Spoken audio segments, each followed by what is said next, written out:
Non mais sérieusement là, je ne peux pas avoir une année tranquille au lycée là? Pourquoi il m'arrive tout le temps des ennuis? Salut tout le monde, je m'appelle Ed, j'ai 16 ans, et se déguiser comme le fait Superman, eh bien ça ne marche pas dans la vraie vie. Crois-moi, je l'ai essayé moi-même. J'ai récemment été transféré dans un nouveau lycée, après avoir perturbé ma propre compétition de karaté à mon ancien lycée, détruisant ainsi mes rêves de carrière sportive, de bonnes relations avec mes potes et, très probablement, d'avenir. La psychologue scolaire m'a dit que j'avais des problèmes de gestion de colère, et elle avait probablement raison, parce que je ne pourrais même pas m'expliquer pourquoi je ne m'étais pas arrêté après que mon adversaire est tombé sur le tatami sans se relever. Tout ce dont je me souviens, c'est la façon dont ce mec m'a regardé, grimaçant de douleur pendant qu'il se faisait emmener à l'hôpital. Et avec tout ça, un terrible sentiment de culpabilité. Une personne avait souffert à cause de moi. Ça va sans dire qu'ils ne m'ont pas accordé la victoire et m'ont expulsé de l'équipe de karaté du lycée. Je me suis excusé auprès de ce type, mais ça n'a pas aidé. Il y a déjà des rumeurs qui circulaient au lycée, comme quoi je serais un danger pour la société. Presque un psychopathe. Les gens avaient peur de moi.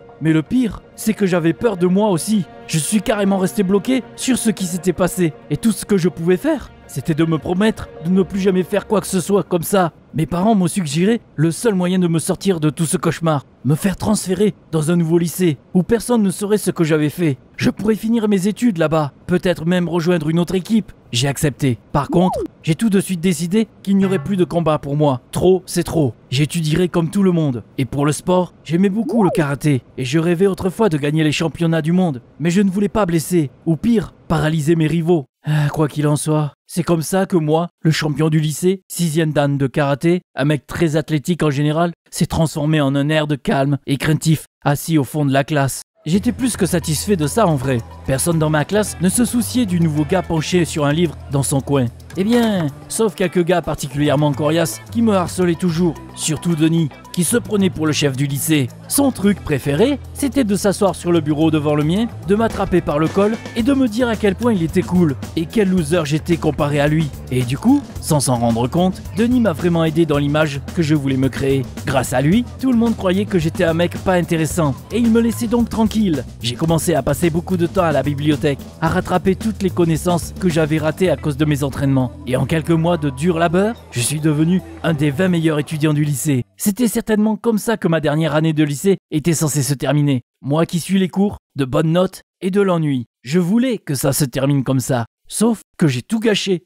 moi-même. Un soir, je suis sorti un peu plus tard que d'habitude. Le bus était déjà parti, mais il faisait beau. Donc j'ai appelé mes parents et j'ai décidé de rentrer chez moi à pied. Quand je suis passé devant un parc, j'ai vu quelque chose se passer parmi les arbres. 3 lycéens étaient en train de coincer une camarade de classe près d'un arbre, loin du chemin principal. Et elle était clairement terrifiée. J'aurais dû faire demi-tour et partir, peut-être appeler à l'aide. Mais non, il fallait que je fasse le héros. Je ne pouvais pas les laisser faire. D'abord, j'ai poliment demandé aux gars de laisser partir la fille. Mais ils se sont juste moqués de moi, puis m'ont dit de partir, avant qu'ils ne s'acharnent sur moi aussi. Honnêtement, je ne me souviens même pas de ce qu'il s'est passé après. Je ne me souviens que de 2 des gars qui ont attrapé la fille par les bras et le 3e qui m'a donné un coup de poing. Et puis plus rien, trou noir. Ce n'est qu'une fois que ma camarade de classe s'est accrochée à moi que j'ai repris conscience. Les autres partaient en courant, enfin, en trébuchant plutôt, des bleus partout. Après quelques minutes, ils ont disparu de ma vue. Je ne me souvenais pas du nom de ma camarade de classe. Elle a donc dit qu'elle s'appelait Brittany. Et elle m'était vraiment reconnaissante de l'avoir sauvée. C'est là que j'ai compris que faire partir une fille qui s'accroche à toi, c'est bien plus dur que de faire partir 3 mecs qui veulent te casser la gueule. J'ai dû l'accompagner jusqu'à chez elle, puis j'y ai passé pas mal de temps sur le seuil de sa maison à essayer de la convaincre de pas dire ce qu'elle a vu au parc ce soir-là. J'ai essayé d'expliquer que quand les gens avaient peur, comme moi,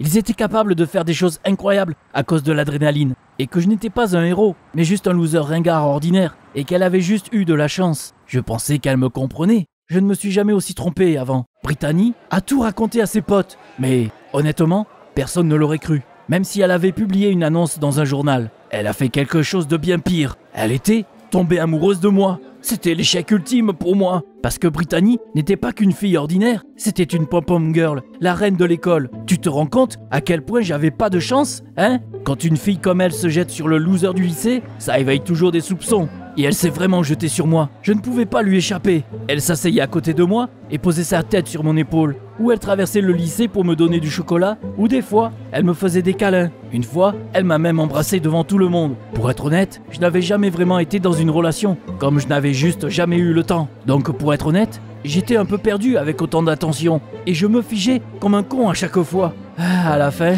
les gens ont demandé une explication. Mes camarades de classe ont commencé à nous bombarder de questions, et en particulier ce fameux Denis, pour qui le fait que je sortais avec Brittany lui restait en travers de la gorge. Au début, je ne disais rien, je faisais genre de ne pas comprendre de quoi il parlait. Puis, quand plus personne ne me regardait, je m'enfuyais, en espérant que Brittany s'en sortirait d'une manière ou d'une autre. Ouais, ça, elle savait faire, à sa manière. Dès le lendemain matin, quand je suis arrivé au lycée, tout le monde était au courant de ce que j'avais fait. La plupart des gars ne croyaient pas qu'un loser comme moi aurait pu se battre contre quelqu'un de plus gros qu'un petit chien. Mais les gros durs, menés par Denis, ont décidé de tester ma force. Ils m'ont suggéré de venir derrière le lycée après les cours, pour prouver que je pouvais vraiment me défendre. Comme toujours, Denis se vantait le plus, en m'expliquant en détail comment il me casserait la gueule. Quand une Brittany toute heureuse m'a traîné par la main jusqu'au lieu de ma future victoire ou défaite, je savais déjà exactement ce que j'allais faire. Combattre ici et gagner une telle popularité n'était certainement pas mes objectifs. J'ai donc décidé de perdre. Enfin, j'ai carrément décidé de ne pas me battre. Je suis juste allé voir les gars et je leur ai dit que Brittany avait tout inventé. Évidemment, je n'avais battu personne. J'étais juste un loser qui ne savait pas comment se battre et que j'avais très peur d'être frappé au visage parce que je venais de m'acheter de nouvelles lunettes. Mon ancien entraîneur aurait qualifié ça de défaite technique, abandonnée avant le début du combat, au rire de tout le monde et au cri de colère de Brittany. Pour moi, c'était une vraie victoire. Je me fichais carrément de ce que les gens pensaient de moi, tant qu'ils me laissaient tranquille. Mais j'ai sous-estimé la ruse de Brittany. Visiblement, une fille blessée peut être bien plus dangereuse qu'un missile. Ça cause moins de destruction, mais ça fait tout aussi mal quand même. Je n'ai aucune idée d'où et comment elle avait déterré mon dossier personnel, ou comment elle avait retrouvé tout ce que j'avais fait dans mon ancien lycée. Moi, j'ai juste continué à vivre ma petite vie, content que les gens me laissent enfin tranquille. C'est là que, complètement à l'improviste, une semaine après ma perte technique, tout le lycée était couvert de photos prises à mes compétitions, avec des médailles, des coupes et un entraîneur rayonnant en arrière-plan. Mon cauchemar personnel est revenu à la vie. Personne n'y croyait plus que j'étais un loser.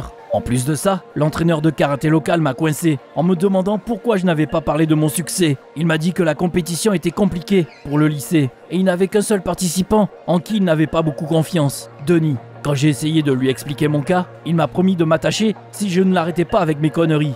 J'ai dû accepter, au moins formellement.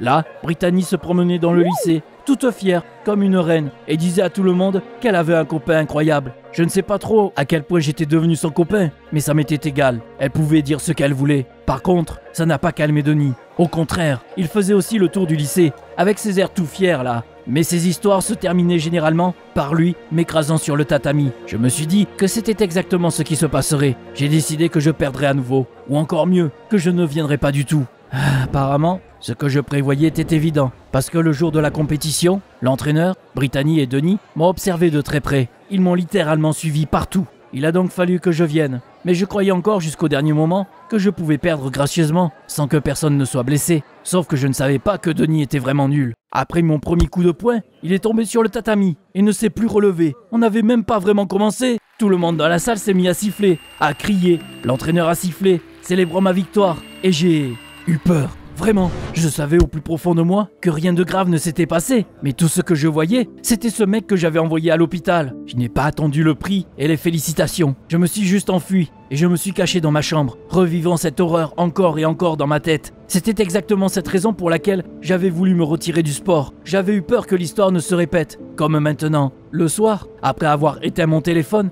qui ne s'arrêtait plus de vibrer à cause des dizaines de SMS de félicitations, j'ai demandé à mes parents de me transférer dans un nouveau lycée au plus vite. J'ai eu beaucoup de chance, parce qu'ils étaient très compréhensifs et cool à ce sujet. Ils m'ont donné une semaine pour récupérer, pendant que ma mère courait et organisait un autre transfert. C'est ainsi que je suis redevenu le nouveau gars, caché derrière un manuel, au fond de la classe. Je me suis fermement promis de faire profil bas cette fois. Peu importe ce qu'il se passerait, je ne ferais rien. Mais je me mentais. J'ai vu des gens harceler un petit gars derrière le lycée, et moralement, je ne pouvais pas les laisser faire. L'histoire s'est répétée une fois de plus. Sauf que maintenant, je n'avais nulle part où aller. Je vais voir un psychologue maintenant pour apprendre à contrôler ma colère. Et je continue de faire du sport, même si j'ai refusé de rejoindre un club jusqu'à présent. Je veux d'abord terminer mon traitement et mes études. Et la chose la plus importante que j'ai compris, c'est que peu importe comment tu fuis la réalité, peu importe comment tu te mens à toi-même, il est impossible de s'échapper de soi-même.